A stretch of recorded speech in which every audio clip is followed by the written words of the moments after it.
Do not lease a Tesla unless you're this type of purchaser or buyer. There's many different pros, many different cons to leasing a Tesla. So we're going to talk about that and give you some awareness or expectations about leasing a Tesla that you might not be aware about right off the bat, right off of taking a look at the Tesla website.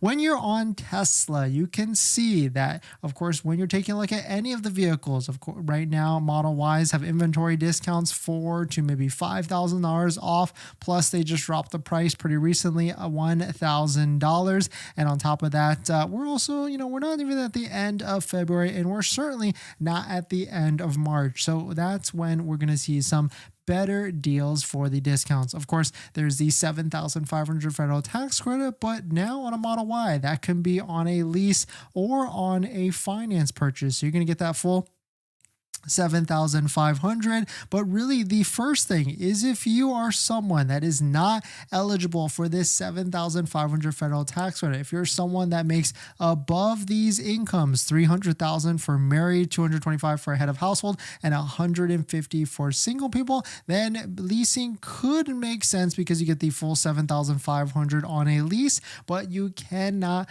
buy out a lease at the end of the term. So it's kind of a catch-22 when you lease a Tesla, when you get these fantastic lower lease payments. Not on this one because it has an inventory or it's a demo vehicle, but let's say it's this one right here, which is not a demo vehicle, so you should be able to lease this one. You will see that it is a lower monthly payment. In fact, $415 a month with $2,500 down. If you were to compare this equal to a Tesla finance, that's financing is $636 if you factor in the federal tax credit, so over $200 more for financing versus leasing. So you could probably see that leasing is a lower monthly payment and arguably more attractive. But when you lease a Tesla, you cannot buy it out at all. That is one of the first cons for leasing a Tesla. There's no buyout. You must turn it back into Tesla or the bank, and then they buy it back and probably sell it to Tesla, and then Tesla sells it as a used vehicle. So that's one of the things with that. There's no pay down of equity, whereas if you lease any other type of vehicle, you can usually buy it out and take advantage of any equity at the end of it, like pay off and then resell it at a higher amount. So that's kind of like one thing. It's purely a rental. And so if you're someone that is waiting for like the Model Y Juniper, but you want or need a vehicle today, then maybe a 2-year lease could make some sense for you. But there's a lot more cons to leasing that you might not be aware about. There's more fees on top of leasing. There's like a acquisition fee and a disposition fee. Acquisition fee is something where you pay at the beginning to start the lease, and a disposition fee, which is around $300 to $400 a month, is here it is, $395 a month at the end of the lease term that you must pay on top of any sort of wear and tear items at the end of the day with leasing. If you don't know what that could be, because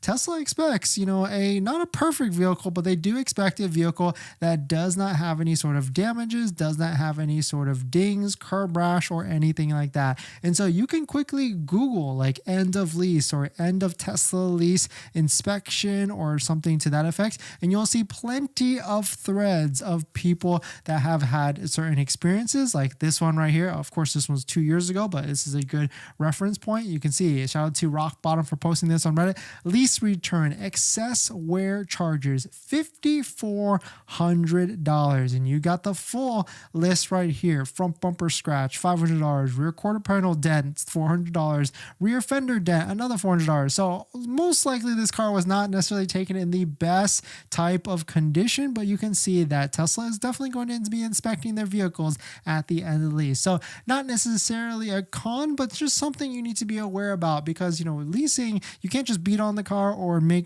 keep it in whatever condition and turn it back. Tesla will try and get their money back. But we've certainly heard of some like end of lease excess wear waivers, but that's only if you lease another Tesla after that. So you kind of get into this weird cycle with leasing a Tesla on and on